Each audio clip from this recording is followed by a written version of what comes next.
their defensive line is just flat out elite. And here's the reason why their defensive line is elite. There's three things to a defensive line. If you could stop the run, you're a good defensive line. If you can rush the pass, if you could stop the run and rush the passer, you're a great defensive line. If you could stop the run, rush the passer, and get home with four guys, you are an elite defensive line. Miami can stop the run, they can rush the passer, and they can get home with four guys.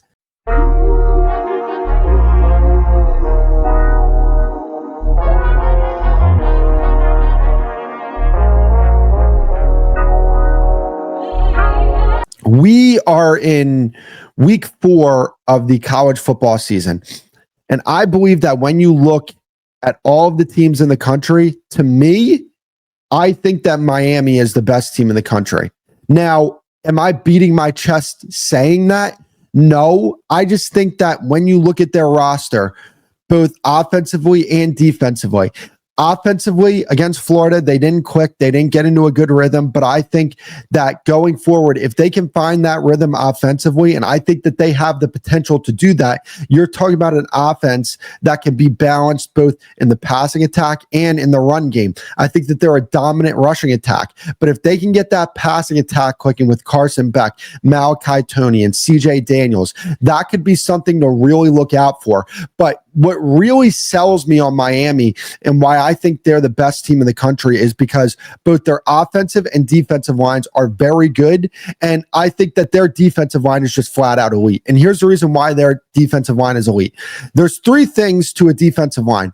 If you could stop the run, you're a good defensive line. If you can rush the pass, if you could stop the run and rush the passer, you're a great defensive line. If you could stop the run, rush the passer, and get home with four guys, you are an elite defensive line. Miami can stop the run, they can rush the passer, and they can get home with four guys. And that, to me, is really what sells me on this football team. Their defensive line's elite. When they needed to make plays, they made plays. And they really had a chokehold on that Florida offense in the entire night.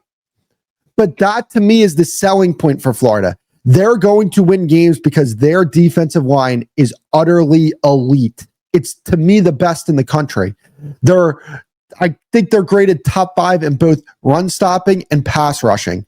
So their defense is good enough to hold teams to, I think, 20 or less a game.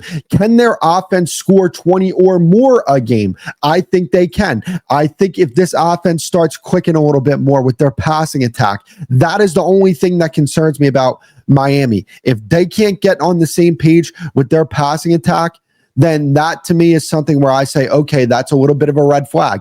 But I do like Carson Beck. I think that he's a good quarterback. He played in the SEC with Georgia last year. Okay. I love Malachi Toney. He's my, outside of Jeremiah Smith, my favorite receiver in the country.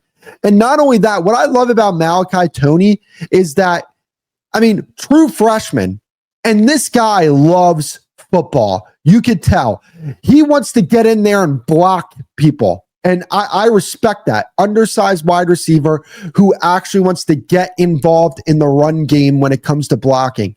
I'm a big fan of his. I love what he does with the ball in his hands. He is electric with the ball in his hands. He's one of the most electric players in the country when he has the ball in his hands as a true freshman. And CJ Daniels, very reliable receiver. I love what this Miami team has. I like the quarterback. I think Carson Beck is a good quarterback.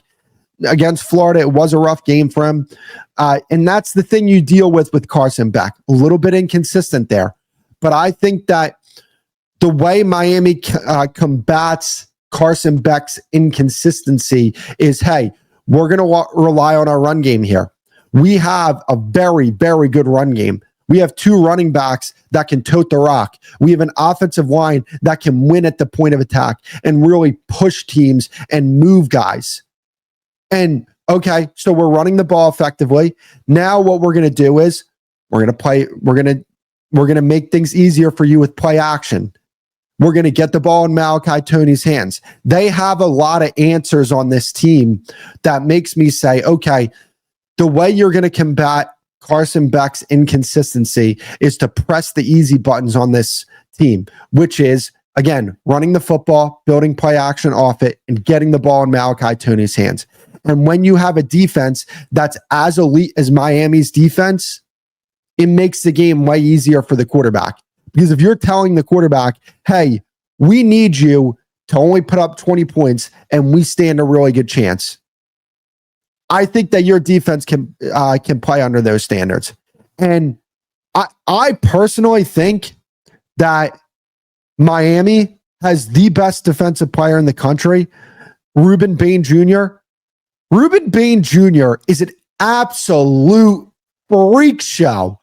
Absolute freak show.